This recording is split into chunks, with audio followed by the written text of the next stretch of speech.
كتاب جاءنا في دفتيه من الإعجاز ما امتدت قرون. كتاب الله لا تحريف فيه فلا يطغى على العقل الجنون.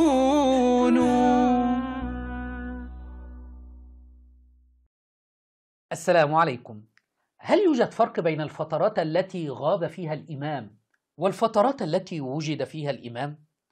النظر إلى الفترات التي وجد فيها الإمام كان يعيش في حالة من الظلم والقهر عند الشيعة، فقد قالوا أن أبا بكر وعمر وعثمان اغتصبوا الخلافة من الإمام، وقالوا أن يزيد اغتصب الخلافة من الإمام، والحسن تنازل لمعاوية.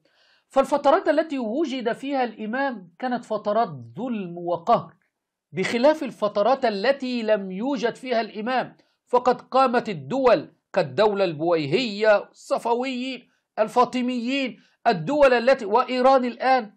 فالفترة التي لم يوجد فيها إمام أصبح لدى الشيعة قوة وسلطة ودولة، بخلاف الفترة التي كان فيها إمام كانت ظلم وقهر، وهذا يدل على بطلان هذه الإمامة.